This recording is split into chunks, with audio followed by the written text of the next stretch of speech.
Hello students. In this video, we're diving into the exciting world of algebra. Let's break it down together. In algebra, we work with constants and variables. A constant is a value that doesn't change, like 5 or -7, while a variable, represented by a letter like x or y, can change. When we combine constants and variables through multiplication or division, we get a term, such as 2a or -5xy. An algebraic expression is made up of one or more terms connected by addition or subtraction, like 7a squared minus 3b plus 11. We also have different types of expressions: monomials with one term, binomials with two, and trinomials with three. Next, we have factors and coefficients. The coefficient is the number that multiplies the variable, like 5 in the term 5xy. The numerical value that appears in the multiplication alongside the variables including the sign is known as the coefficient of that term.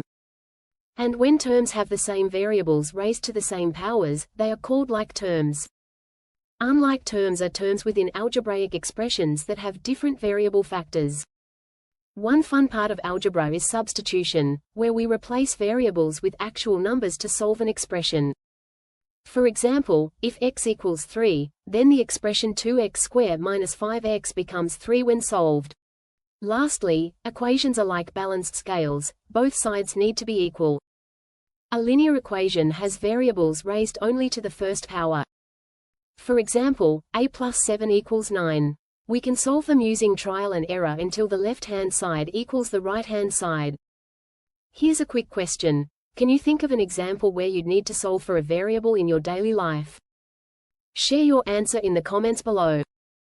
The complete curriculum for Class 6 is available on our channel. Check out all the links provided in the description below. Please make sure to like, share, and comment for more such videos.